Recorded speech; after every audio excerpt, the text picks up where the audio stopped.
5 berita terpopuler hari ini, Rabu 24 Juni 2026 di Bloomberg Technos Flash 5. Yang pertama, MSCI tunda tinjauan status market RI hingga November. MSCI memutuskan menunda peninjauan status pasar saham Indonesia hingga November 2026 yang sebelumnya dijadwalkan berlangsung pada 24 Juni 2026. MSCI menyebut masih memantau efektivitas kebijakan short selling, likuiditas pasar hingga kemudahan akses bagi investor asing. Keputusan ini membuat Indonesia tetap berstatus pasar berkembang atau emerging market, sementara pelaku pasar berharap adanya peningkatan klasifikasi untuk menarik lebih banyak dana global. Kedua, saat pendapatan tergerus dan laba jatuh, Raffi Ahmad mau IPO. Perusahaan milik artis Raffi Ahmad, Trans Entertainment, tetap melangkah menuju penawaran saham perdana atau IPO meski kinerja keuangannya tertekan. Sepanjang 2025, perseroan membukukan pendapatan sebesar 353,3 miliar rupiah, turun hampir 14% dibanding tahun sebelumnya. Laba tahun berjalan juga anjlok 41,6% menjadi 56,7 miliar rupiah.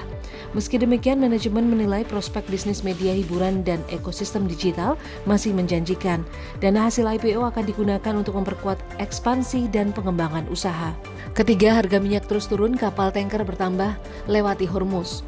Harga minyak dunia kembali melemah seiring meningkatnya jumlah kapal tanker yang melintasi Selat Hormuz, seperti minyak Brent berada di kisaran 76,9 dolar Amerika Serikat per barel, sementara minyak WTI diperdagangkan sekitar 73 dolar Amerika Serikat per barel.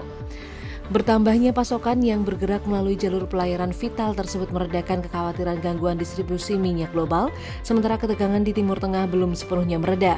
Kondisi ini membuat pelaku pasar mengurangi premi resiko, sehingga harga minyak melanjutkan tren penurunannya. Keempat, DMO batubara, pembayaran PLN ke penambang disebut ngaret 3 bulan. Pelaku usaha tambang batubara mengeluhkan keterlambatan pembayaran dari PLN untuk pasokan batubara dalam skema Domestic Market Obligation atau DMO. Asosiasi penambang menyebut pembayaran dapat molor hingga 3 bulan.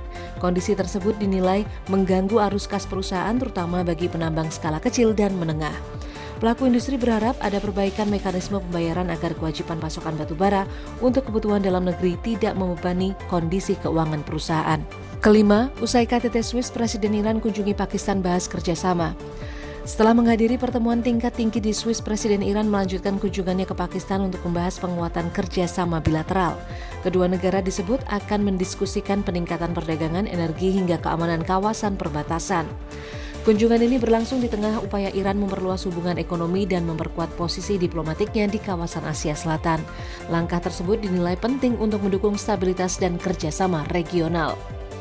Itu dia 5 berita terpopuler pilihan Bloomberg Technos hari ini. Ikuti terus update selanjutnya di www.bloombergtechnos.com.